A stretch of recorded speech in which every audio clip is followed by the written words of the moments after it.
tumetangaza zawadi kuu ya namba 1. Lakini lazima, na nimesema kutakuwa na zawadi nyingine kwa washindi, lakini na washiriki wote, kwa sababu hawa wanaenda kufanya kazi ya Mungu. Hawa wanaenda kufanya kazi ya kumtukuza Mungu. Kwa hiyo ile tendo la kushiriki tu lazima tukuliwani. Kwa hiyo zawadi ya kwanza ndio itakayokuwa hiyo ya mtu kwenda Maka, lakini tutakuwa na zawadi nyingine tofauti kwa washiriki au washindani watakaoshika nafasi ya 2, ya 3 na kadhalika. Swali lako la pili ingawa liko nje ya mada, lakini sio kila jambo lazima tujibu. Kila mtu ana staili yake ya maisha. Wengine ili uende mjini lazima umseme fulani, kwa sababu utazungumziwa kwa kipi. Lazima, kwa hiyo kuna kumsema, huwezi kumsema kwa mazuri, lazima umseme kwa mabaya. Lazima umdhalilishe, lazima umfedheheshe, ili kile unachokisema, kwa sababu ni waandishi napenda story hizo, ndio kiende. Sasa hatuwezi kujibu, na mwachia Mwenyezi Mungu aliyetuumba sisi na aliyewaumba wao walio bora zaidi. Kama samani haja nijazie. Ngoja nimalizie. Kabla nijazie hapo. Ngoja nimalizie. Sisi ni binadamu. Kwenye Qur'ani Mwenyezi Mungu anasema laqad khalaqnal insana fi ahsani taqwim. Nimeumba wanadamu katika maumbile yaliyo bora kabisa. Kwa hiyo yeye aliyetuumba ana sababu zake. Na wewe ulioumba ukajiona bora zaidi, basi jua na sababu zake. Lakini hatari kumkufuru Mungu, tunazaa. Hatari. Muona mmoja juzi kasema bwana anikwe juani. Sema astaghfirullah. Binadamu mwenzio huyo unayemsema hivyo. Hatari sana Tanzania imekuwa. Lakini sasa lazima ndio nchi yetu. Na watu wanaona, wanasikia. Sasa tutafanya nini? Utaenda kushtaki, Kwa nini ushtaki? Sema alhamdulillah. Mungu ufanye malipo yake hapa kabla hujaingia kaburini. Kwa hiyo sisi tukidhalilishwa hivyo, tukitukana hivyo, hatuoni kama kuna haja, as long as hatuumii. Yani sijui ward ya hospitali ambayo utakuta mgonjwa pale kaekiwa drip ya damu au maji, bwana akatukana kwenye mtandao. Kwa wacheni waseme, ila na waasa, dunia tunapita. Dunia unaweza kutaniana, unaweza mkaa, lakini kufika mahali ambapo sio sawa. Lakini kwa kifupi jibu lako ni kwamba nimeona na nimeshaona. Mashaallah. Kaka Haji, nikupe pongezi kwanza. Hii ni mara ya pili unafanya kitu kama hiki kwa ajili ya swala zima la kusoma Qur'ani kwa mastaa. Imekuwa ya utofauti. Natamani nifahamu kitu kimoja. Nini hasa ulifikiria mpaka ukaamua kuweka Haji Manara Foundation, lakini pia wanasoma Qur'ani, wahusika wakubwa ni mastaa na sio watu wa kawaida?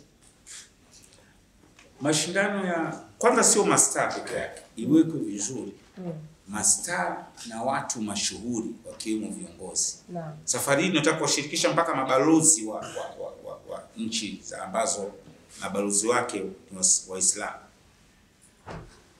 Lengo ni kumotivate generation mpya.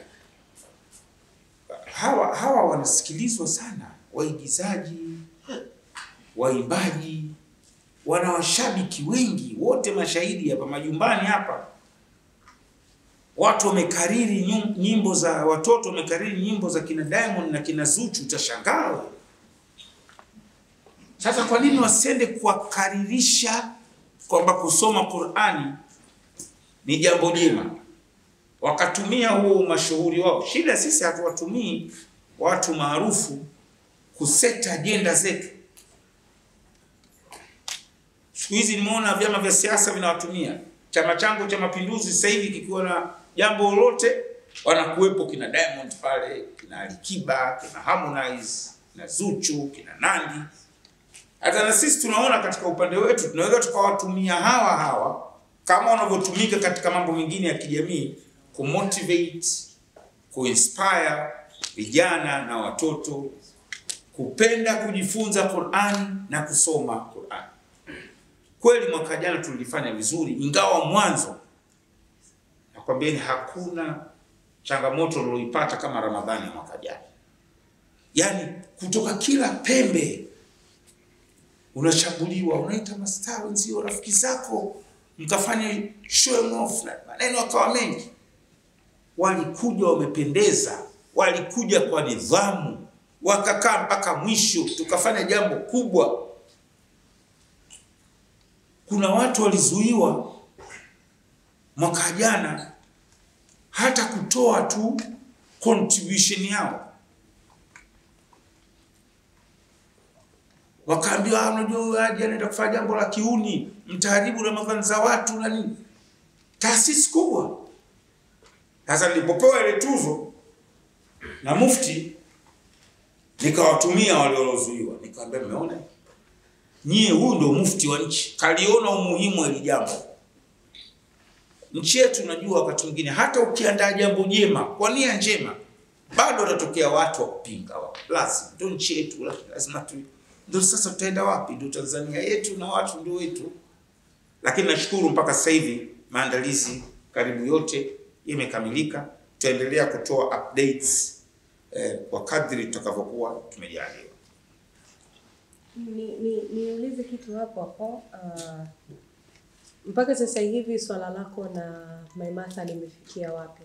Tumeona demand ambayo umeitoa, lakini ulitoa demand ya yeye kukuomba msamaha on public, na pia ulitoa demand ya yeye kukulipa fine kutokana na defamation ambayo amefanya kwa mujibu wa kwako wewe mwenyewe. Na hatujaona Maimartha kufanya chochote, hatujamuona yeye kuzungumzia hili swala, hatujaona yeye kuomba msamaha. Swala lako wewe na Maimartha mpaka sasa hivi limefikia wapi? Mimi ni jambo, kwanza mimi kama nilivyo ulizwa kwenye swali la awali, haya mambo mimi huwa na mara nyingi na puuza mara nyingi. Lakini likizidi na likuwa linarudiwa kama binadamu na mimi na moyo ni nyama. Ndio maana hata wengine hao nimesema tiache yapite na sawa. Lakini jambo linarudiwa, unasisitiza, unaulizwa, unasema una ushahidi, ndoa yangu imevunjika. Kama ningekuwa sipo, labda nimesafiri baada ya ile harusi, manake ningeanza kuuliza maswali. Lakini nipo, yani hata ile posti zao kwa naninisha, tumekaa na tu. Nadhani tunajiandaa kufuturu. Bana, unaona mchikindika. Imagine mimi wiki nzima ile nipo nyumbani. Sijatoka, sijasafiri. Hasa kama ningekuwa sipo, nataka kuvunja ndoa za watu ili iwe nini?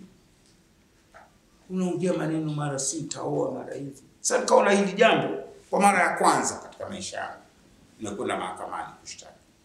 Nimewachia na mawakili, wameshatoa demand notes ya siku 14, ndio tutaenda mahakamani. Yako mambo yanasameheka kirahisi tu kama haya mengine.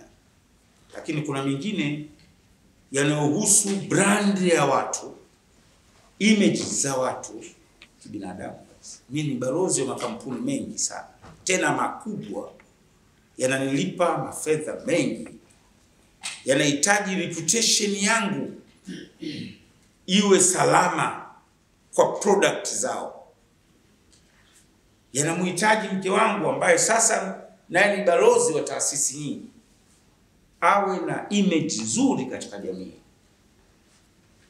Huwezi kulipa gharama ya kuharibu brand za watu. Sio sahihi.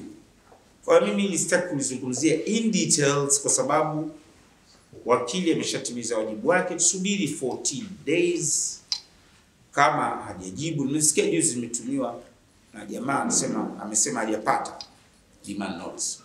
Ndani walipost clouds.